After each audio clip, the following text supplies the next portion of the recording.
They say when you truly love someone, your soul never forgets, even when your mind tries, even when your body learns how to live without them. The heart, it keeps remembering, and that remembering can be the sweetest hope or the cruelest ache.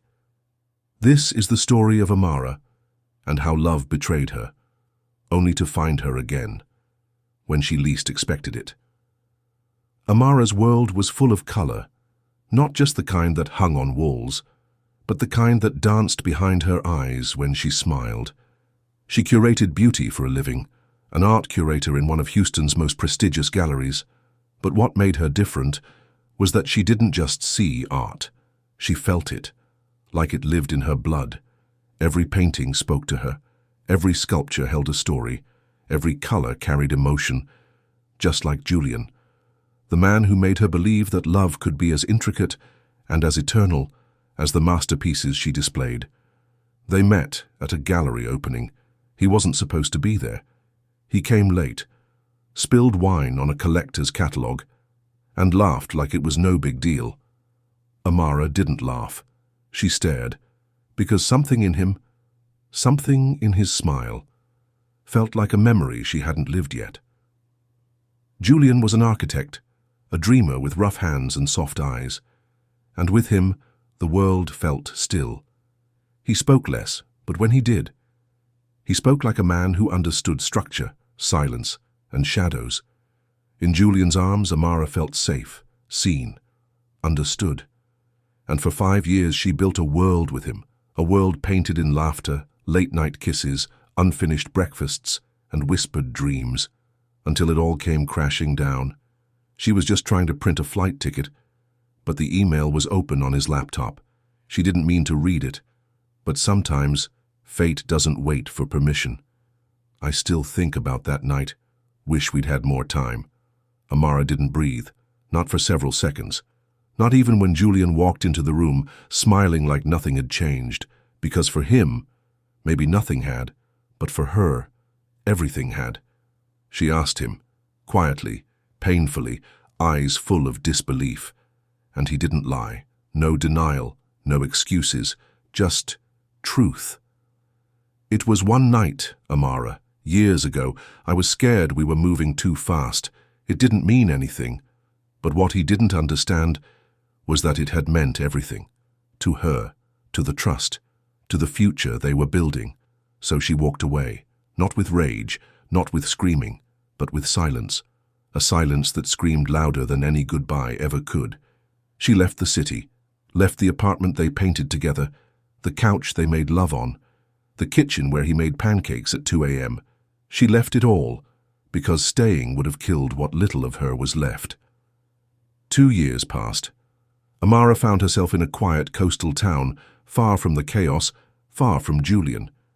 She took a job at a smaller but highly respected gallery, where no one knew her history, where her name wasn't tied to his.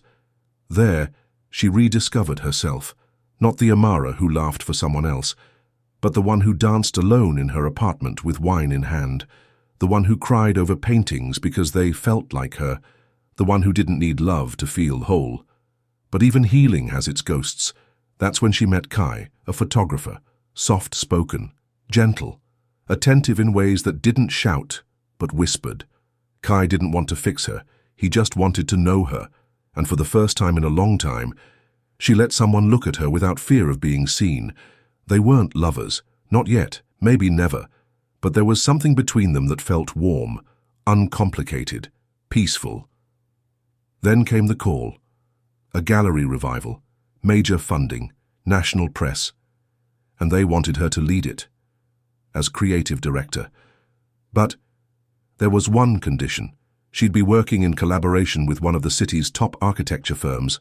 Julian's firm. She froze, her past, her pain. The man who broke her heart now stood between her and the opportunity of a lifetime. She almost declined. Almost, but something inside her whispered, "This is your test, not of professionalism, not even of forgiveness, but of strength. Can you stand in the same room as the man who broke you and still know who you are?" So she said yes, not to him, but to herself. Sometimes the heart forgets. to protect us. But sometimes it remembers, because it knows there's still something waiting to be finished. Julian didn't know she was coming, and Amara didn't know if she was ready, but destiny had waited long enough. 2 years can teach a woman how to stand again, how to smile without breaking, how to carry the ache and call it strength. But there are some memories that live beneath the skin, some names that never fade, even when your lips forget how to say them. And for Amara, Julian was still that name, that scar, that secret sigh in the middle of the night. The gallery was quiet when she arrived, too quiet, like the walls remembered her even if the people inside didn't. It was the pre-launch day, the beginning of something grand, a cultural landmark, and she, Amara Ease, had been chosen to lead its rebirth. She adjusted her lanyard, brushed invisible dust off her blazer, and told herself this was about work, nothing more. But then, he walked in. He didn't speak, neither did she. They just stared, not like strangers, not like lovers, but like two people staring into a mirror they hadn't dared look at in years. He looked older, wiser, more tired, but still him. Still the man whose silence once felt like poetry.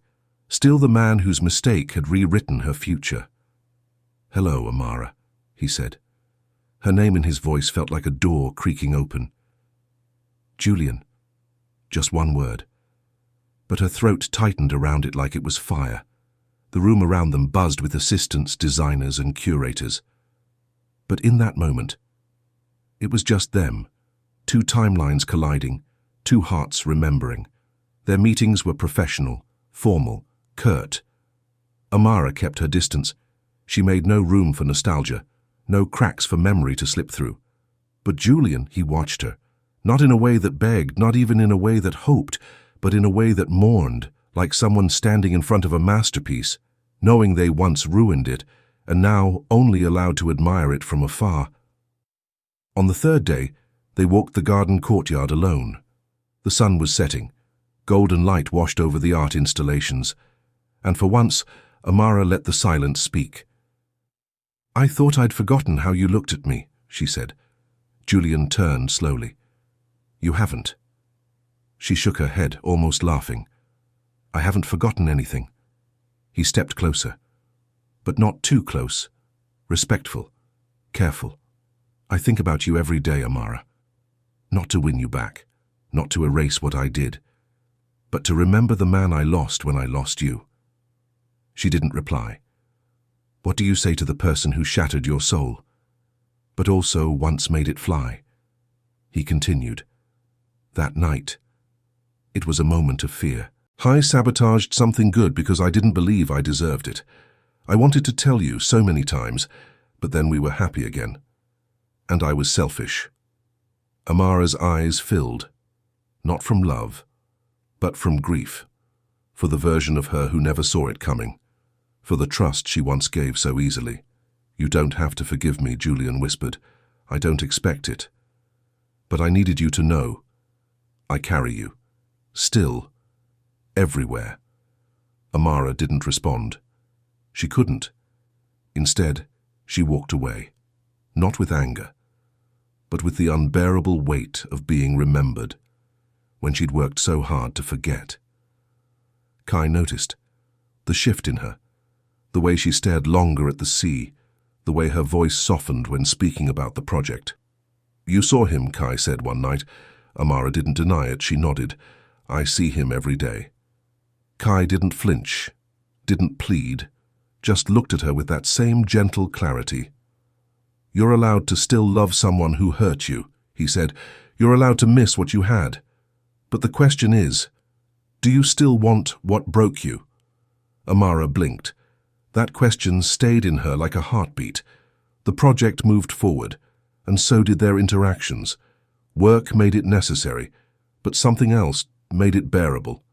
Julian didn't push, didn't beg. He simply showed up. He remembered her coffee order. He brought a book she once said she'd never found. He waited quietly when she needed space. And slowly she began to see he wasn't the man she left. He was someone else, someone humbled by heartbreak, softened by time, defined by regret. But peace can be a dangerous illusion. One night, during a press preview, a critical exhibit piece, a vintage sculpture imported from Ghana, was found damaged. Panic broke out. Deadlines loomed. Sponsors threatened to pull out. The project, her project, was at risk. And in the chaos, Julian stepped up. He cancelled a major deal to stay. He made calls, arranged emergency transport, stood by her through every call, every crisis, every tear. And when it was done, when the sculpture was replaced just in time, Amara looked at him, truly looked, and for the first time, she saw not the man who betrayed her, but the man who stayed. That night, they sat in the empty gallery. No words, just silence, breathing, remembering. "Do you believe in second chances?" he asked. Amara closed her eyes. "I believe in changed hearts, but not everyone who says sorry deserves to hold yours again." Julian's voice was soft. "Then let me earn it, even if it takes a lifetime." She looked at him, not with anger, not with longing, but with something deeper, curiosity, courage, and possibility.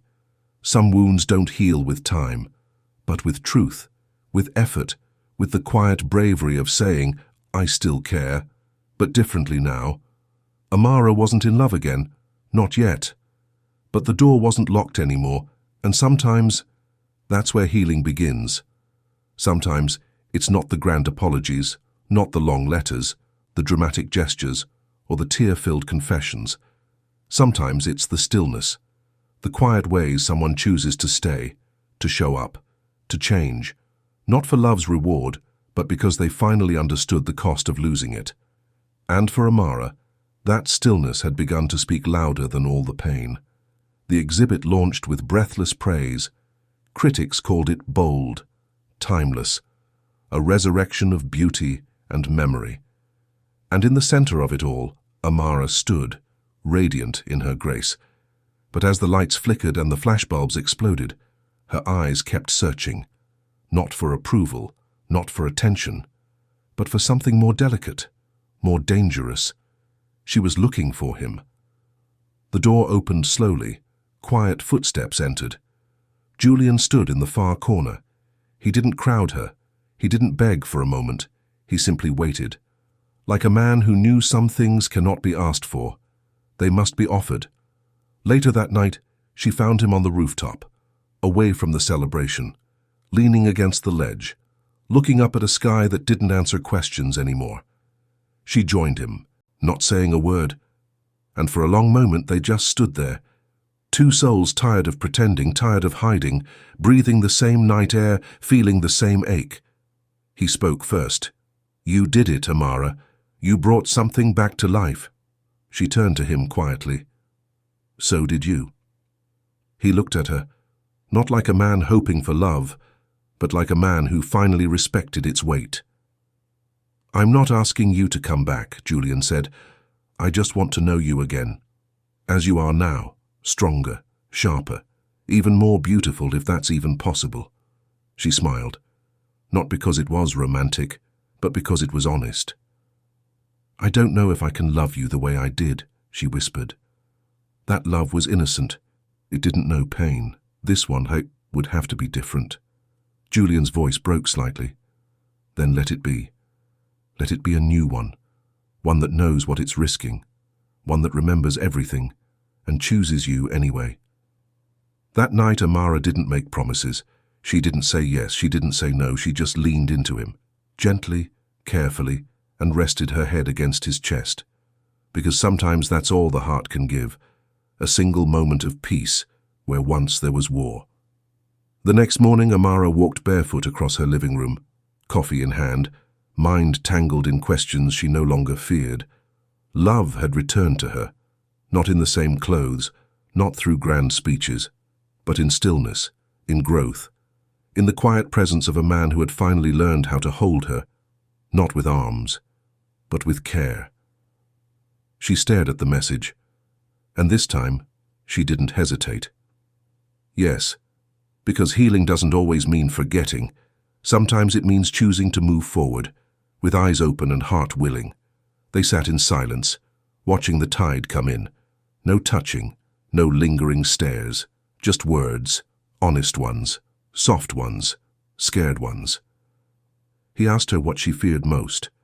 She said, "Losing myself again in someone else."